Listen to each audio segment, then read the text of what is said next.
This is Maginoni, and welcome to another edition of The Good, the Bad, and the Disappointing. First up, the good. Injustice. Now, this is my disclaimer. Typically, I would have probably selected something a little bit different because this issue wasn't the best, the cream of the crop, but there wasn't anything good this week. So I thought, you know what, it is time to bring back Injustice, so this way we can get more people buying this book, because this book really is a solid contender every issue. I'm enjoying it. The art's decent, and in book 3, or I should say year 3, what they're basically dealing with is now it's magic, and it's their turn to try to basically stop Superman and his evilness.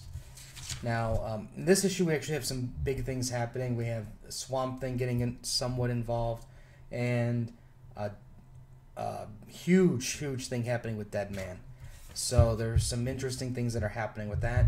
And it's the thing that I really like about Injustice is, this book doesn't have to worry about movie licensing, toys. How does this book affect 16 other titles? And so they're willing to do things. There's some chances that are taken. People are getting killed.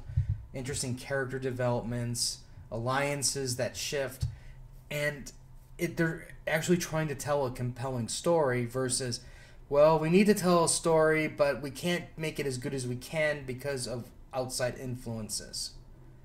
So, buy Injustice. The bad. Guardians 3000. This book is not going to last. I can guarantee you this.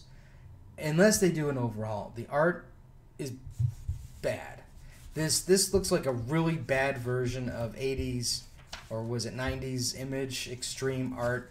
It's like you have big hulking characters with big teeth and constantly going grrr.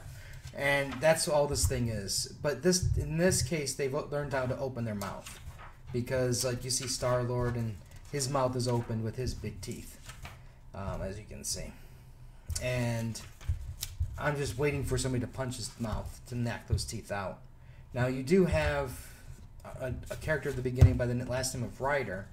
She does belong to the Nova Corps, so it makes you wonder, is she related to Richard Ryder? And overall, though, this book is just a mess. I have no idea what's going on.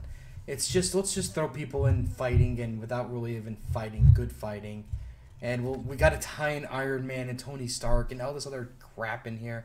Just tell a compelling story and let the story do the work. But that's not the case here.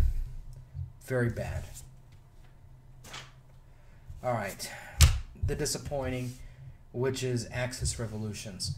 Now, here's the deal. I'm really enjoying Axis. I am not enjoying Revolutions. This book has been really inconsistent, and where you get two stories that are a slice of what's going on, but not really relating to what's going on at all. Like, you really don't need this. It adds zero value to the overall scheme of things. At least Frontline had some sort of compellingness to it. This has zero worth. And in this issue, we have Kitty Pryde. She's robbing a bank, but she's not really robbing a bank. She's really dealing with a CEO who's funneling money to anti-mutant stuff. And then you have Sandman, who's trying to do good, but ultimately doesn't. Or he does do good, but people think he's doing bad. And, you can tell there's some people are trying, but, this book is just... This is nature's way of saying too much of something is not a good thing, and it's consistently disappointed me.